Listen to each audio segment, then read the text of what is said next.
Life has this funny way of throwing surprises at you when you least expect it. That's exactly what happened to me, Elizabeth, a 30-year-old paramedic with a passion for saving lives and a knack for getting myself into the most unexpected situations. My life was mostly about rushing from one emergency to another, with little room for anything else. I never imagined that a broken-down car would lead me to the love of my life. It was a scorching July afternoon, and there I was, stranded on the side of the highway, staring at my car's smoking hood like it would magically fix itself if I glared hard enough. That's when he showed up. Jack, with his easy smile and hands that seemed more suited to holding a beer than a wrench. "Need a hand?" he asked, walking up to me with a confident stride that somehow didn't match his casual attire. I must have looked like a mess, hair sticking to my forehead and frustration written all over my face. "Unless you can perform miracles, I doubt it. This piece of junk hates me," I shot back, more out of my day's frustration than any real annoyance at him. Jack chuckled, a deep, hearty sound that made me take a second look at him.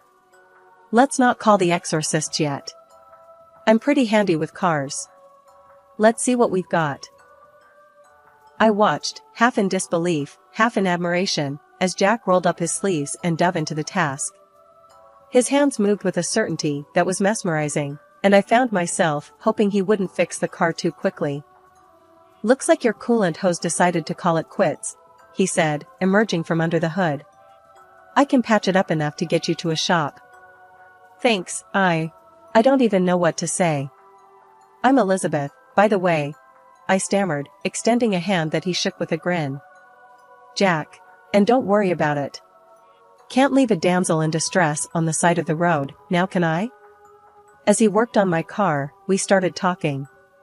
The conversation flowed easily, like we'd known each other for years.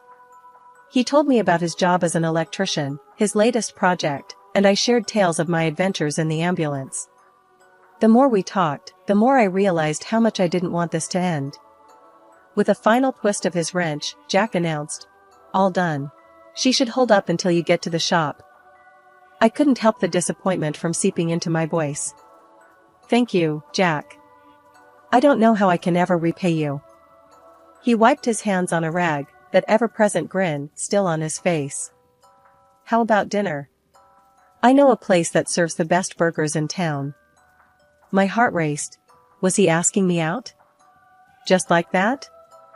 "Are you always this forward with women you've just met?" I teased, trying to mask my eagerness. "Only the ones who look like they could use a good burger and some company," he retorted, his eyes twinkling with mischief. And just like that, I found myself nodding, agreeing to dinner with a man who had turned my terrible day into one of the most memorable ones. Moving in with Jack's mom after we tied the knot seemed like the natural step, especially since my own folks had passed away years ago. Living in that big, somewhat cozy house, I found a second family I never thought I'd have again. Jack's mom, Martha, was a gem. She treated me like the daughter she never had, and our bond was solid. We'd spend hours chatting over coffee, sharing recipes, and just supporting each other through the ups and downs of life. It was comforting, having that kind of connection again. 2 years into this new life, Jack and I welcomed our little boy, Alex, into the world. With him came a joy I couldn't describe, but also a reality check. I hung up my paramedic boots, deciding to stay home and pour myself into raising our son and keeping our home. Jack continued his work as an electrician on those big government projects, always talking about the wires and gears, stuff that flew right over my head. But as the days blurred into a routine of diapers, baby giggles, and family dinners, tension started to brew. One evening, as we sat down for what I hoped would be a peaceful dinner, Jack's frustration boiled over. "Elizabeth, we gotta talk," he started, his voice tighter than the lid on a jar of pickles. "All right, shoot," I said, bracing myself for whatever was coming. I could tell by his tone it wasn't going to be about the weather. "It's about this." He waved his fork around, encompassing the whole house, our life, me. "Don't you think it's time you went back to work? You're losing yourself here." I felt a hot flare of anger at his words. "Losing myself? I'm raising our son, Jack. Keeping your home standing. That's not nothing," He sighed, a sound of exasperation that got under my skin. That's not what I mean, Liz. You're more than this. What about your license, your career? You used to save lives. I couldn't believe what I was hearing. So what, I'm just boring old housewife Elizabeth now. That it? No, that's not. He tried to backtrack, but the damage was done. Fueled by a mix of stubborn pride and a desire to prove him wrong, I started looking for ways to dip my toes back into the medical field, even if just part-time. It wasn't easy, balancing the demands of home with the search for something that felt like mine, but I was determined. Jack noticed the shift, the late-night job searches, the calls during Alex's nap times. See, I knew you had it in you. He said one day, a note of "I told you so" in his voice that made me want to throw a cushion at him. It's not about what you think, Jack. It's about finding a balance. I snapped back, tired of the insinuation that my life before was somehow less valuable. After we settled into the rhythm of our new life, with me juggling part-time work, caring for Alex, and keeping the house in some sort of order, things with Jack started to fray at the edges. He was on the road more often than not, his business trips stacking up one after the other. When he did come home, it was like a storm cloud rolled in with him, dark and ready to burst at any moment. Our house, once a place of laughter and warmth, had turned into a battleground of sorts. The air charged with tension you could almost see. Jack had complaints about everything, from the way I made his favorite spaghetti to the way I spoke, even going as far as to pick at how I dressed and how I was raising our boy. "Elizabeth, what's this mess?" He'd start, the minute he walked in the door, his eyes scanning the living room like he was looking for things to criticize. "And why's Alex still up? He should be in bed." I tried, God knows I tried, to keep everything perfect, to keep the peace. But nothing I did seemed right in his eyes. "I'm doing the best I can, Jack," I'd respond, my voice tired from the endless dance of trying to please him. "Alex wanted to wait up for you. He misses his dad." Jack's response was always sharp, cutting. "Misses me or not, you're the parent here most of the time. You should make these calls, not him." Martha comforted me, saying that Jack was just tired. I wanted to believe her, but sometimes it seemed to me that our marriage was collapsing right before my eyes. The day Martha got really sick was like any other day until it wasn't. I remember getting the call while Jack was off on yet another business trip. When I told him his mom was in bad shape, his reaction floored me. "Elizabeth, can't you handle this? You're the medic," he said, irritation clear in his voice. "I'm up to my neck in work here." I couldn't believe what I was hearing. "It's your mom, Jack. She's really sick. This isn't just some small thing I can fix." With no support coming from his end, I did what I had to do. I got Martha to the clinic, praying it was something minor, something fixable. But fate had a cruel twist in store. The diagnosis was a brain tumor, inoperable. My heart sank. Martha's vibrant spirit didn't deserve this dark turn. As Martha's condition deteriorated, I found myself juggling more plates than I thought possible. Taking care of her, managing the house, raising Alex, it was a balancing act that left me drained.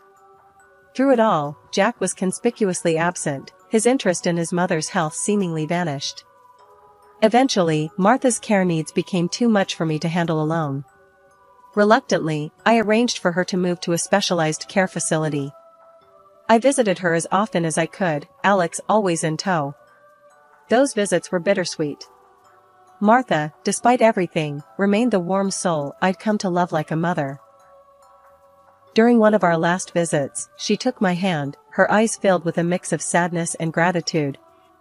"Elizabeth, thank you for everything. I'm so sorry for how he turned out," she whispered, her voice barely above a breath. "Martha, don't. It's not your fault," I replied, my voice thick with unshed tears. But she just smiled, a weary, knowing smile. "You'll see, dear. There's a surprise waiting for you," she said, but refused to elaborate. Not long after, Martha passed away. Jack's absence at his own mother's funeral was the final straw. It was me who arranged everything, me who stood by her grave, saying goodbye to the woman who'd become more of a family to me than my own husband. The world I knew shattered around 2 a.m., when the sound of the front door banging against the wall jolted me awake. My heart raced as I saw Jack stumble in, not alone, but with a woman hanging onto his arm, her smug smile slicing through the dimness of the room. "Elizabeth, get up. We need to talk," Jack slurred, his words soaked in alcohol. Blinking the sleep from my eyes, I struggled to make sense of the scene before me. "Jack? Who's this? What's going on?" "This," he waved at the woman beside him, "is Sheila. She's going to be my wife. You need to pack your stuff and leave. Now." The room spun. "Leave? Jack, it's the middle of the night. Where am I supposed to go with Alex?" I could barely get the words out, my voice a mix of disbelief and rising panic. Jack's expression was cold, detached. "Not my problem. I've been waiting for the right time and now's it. I'm done with you." Fumbling for my phone, I hit record, my mind racing. "Done with me? Jack, what are you talking about? Why do we have to leave our home?" He scoffed, a bitter laugh escaping him. "Our home? No, no. It's my house now. Sheila's and mine. We work together and have fun at the workplace. You should see how we have fun when no one sees us." Sheila, looking around like she owned the place already, didn't hide her triumph. "You heard him. Time to go." I fought the urge to break down. "And Alex? What about your son?" Jack shrugged, his indifference a sharp sting. "He can go with you. Doesn't matter to me. Sheila and I will have our own kids." The words hit like a punch to the gut. I stood there, disbelief and anger warring within me. "Fine," I finally said, my voice steady despite the chaos inside. "I'll leave. But this isn't over, Jack." I hastily packed a bag, grabbed the essentials, and carefully lifted Alex from his bed, wrapping him in his favorite blanket. With one last look at the man I no longer recognized, I stepped out into the night, the cool air a stark contrast to the warmth of the bed I'd just been forced from. That night, after Jack had thrown our world into chaos, sleep was a stranger. I sat in the dimly lit hotel room, Alex asleep beside me, oblivious to the storm raging outside and in my life. My mind raced with a million thoughts, fears, and plans. What next? How could I pick up the pieces of a life so abruptly shattered? I reached for my phone, the weight of it suddenly heavy with purpose. I dialed Lisa, a close friend who also happened to work with Jack. If anyone would understand, it would be her. "Hey, it's me," I started, my voice barely above a whisper, not wanting to disturb Alex's peaceful slumber.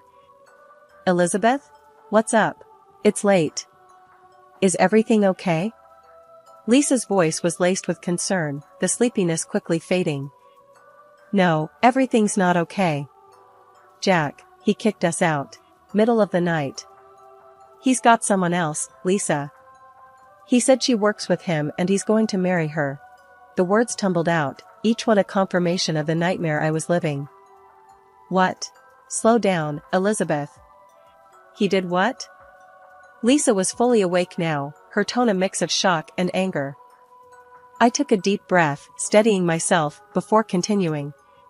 "He brought her home, Lisa. Told me to pack up and leave. And I've got it all on audio. I recorded the conversation." "You did what?" "Elizabeth, that's brilliant. Send it to me. We'll figure this out, okay? Don't worry." The relief in hearing Lisa's supportive words was palpable. I sent her the audio recording, a digital testament to Jack's betrayal. We talked plans, next steps, anything that would give me a sliver of hope in the darkness that had enveloped me. The first rays of dawn were breaking through the curtains of the hotel room when my phone buzzed to life. It was an unknown number, and for a moment, I hesitated. My life had been turned upside down, and I half expected more bad news. "Hello?" My voice was cautious, bracing for whatever was coming. "Is this Elizabeth?" The voice on the other end was unfamiliar, yet there was a warmth to it. Yes, speaking. Who's this? My name's Paul Henderson, I'm a lawyer. I was the attorney for Martha, your mother-in-law. Martha. Just hearing her name was a punch to the gut. Yes, I know Martha. How can I help you? It's not how you can help me, but rather how I can help you. Martha left something for you. It's important. Can we meet today? I was taken aback. Martha had thought of me? After everything that had happened? Yes, of course. When and where? We arranged to meet at his office later that morning. I got Alex ready, my mind racing with possibilities. What could Martha possibly have left for me? Mr. Henderson's office was a beacon of calm in the storm that had become my life. He greeted me with a gentle smile, leading me to a room with 2 chairs and a table. Elizabeth, thank you for coming. Martha spoke very highly of you.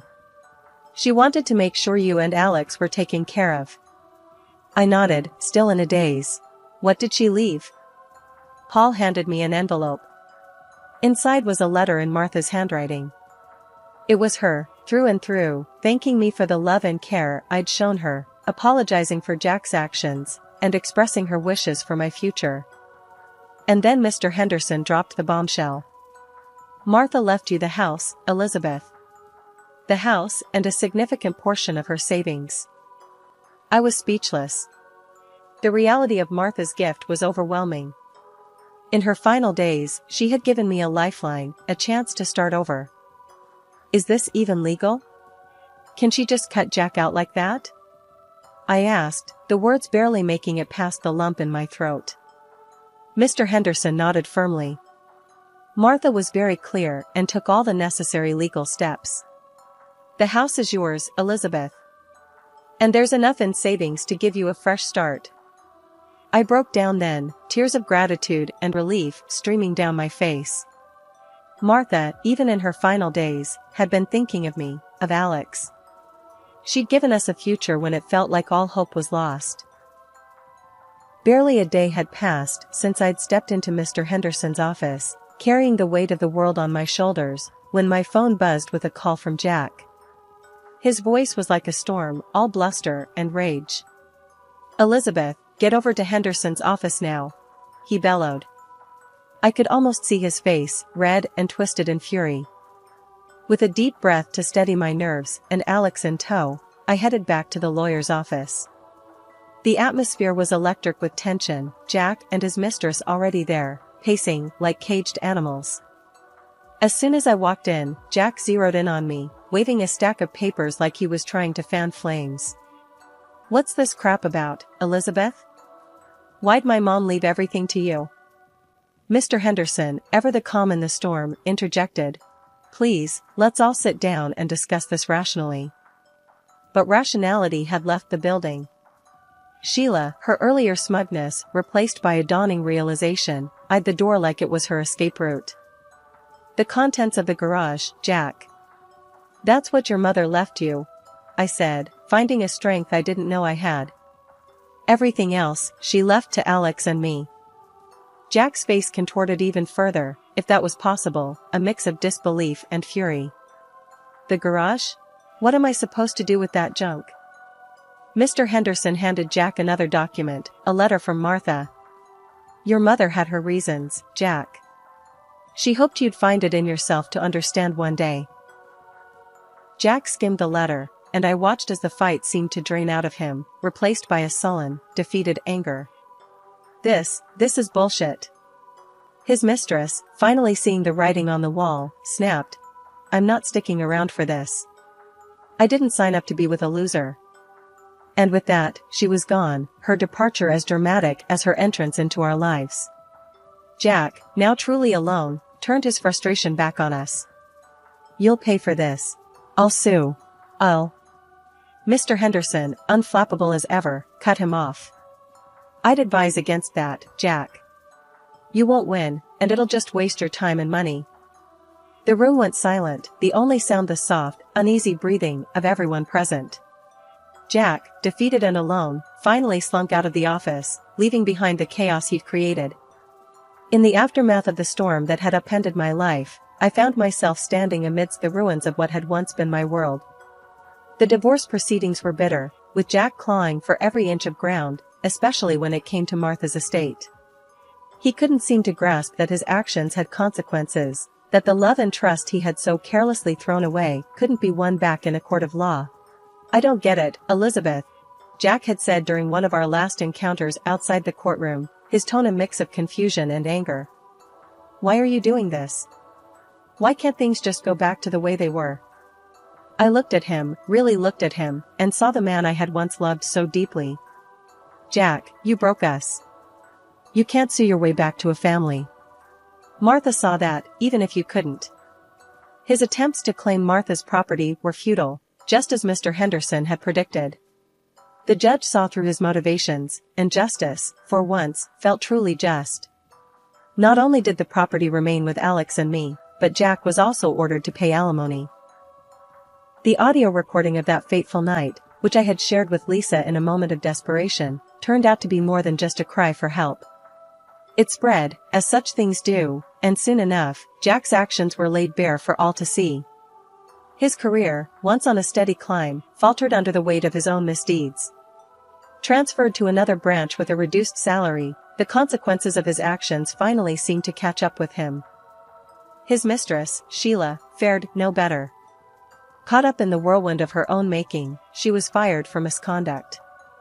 The workplace, it turned out, was no place for the games they had played. She paid a fine to the construction company, a tangible mark of her wrongdoing. As for me, I found solace in the simple things, the laughter of my son, the warmth of our home, and the support of friends and family. The journey was far from easy, and there were days when the weight of it all seemed too much to bear. But in those moments, I reminded myself of the strength I had found, the strength to stand up for myself and for Alex, to carve out a path toward a future we deserved. Working as a paramedic, I've seen my share of life's thin line between tragedy and miracle. Yet, through it all, a spark ignited within me, pushing me toward a dream I thought was out of reach. With the inheritance Martha left us, that dream's become a tangible goal. I've started studying to become a doctor. It's tough, juggling studies with raising Alex and working, but somehow, we're making it work. Living in the house Martha left us has been a blessing in more ways than one. It's a constant reminder of her love and belief in us. Alex, he's growing up so fast, and every day I see more of the person he's becoming. I've made it my mission to show him there's strength in kindness, intelligence in humility, and bravery in honesty, qualities his father, unfortunately, lacked. I've never badmouthed Jack to Alex. Kids are smart, they see and understand more than we give them credit for. Jack's absence has been a silent testament itself. He's shown little to no interest in being a part of Alex's life, and honestly, we're better off for it. One evening, as I was cracking open the books after putting Alex to bed, he came padding out of his room, a thoughtful frown on his face. "Mom, why doesn't Dad want to see me?" It was a question I'd been dreading, but I was prepared. Sitting him down, I chose my words carefully. "Alex, sometimes people make choices that don't make sense to us. It's not a reflection of you or your worth. Your dad's choices are his own." He nodded, processing this. "I know. I just wish he cared more, you know?" I pulled him into a hug, my heart aching for him. "I know, kiddo. But you've got me, and I've got you. We've got enough love for 10 families. Plus, you've got an army of people who adore you." Alex smiled, a bit of the weight lifted from his young shoulders. "Yeah, I'm lucky, huh?" "You bet," I said, tucking him back into bed. "Now, let's try and get some sleep.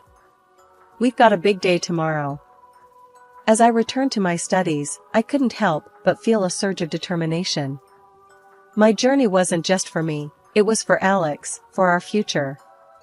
Becoming a doctor wasn't just a dream anymore, it was a path to making a difference, to showing Alex that no matter what life throws your way, you can rise above, you can succeed.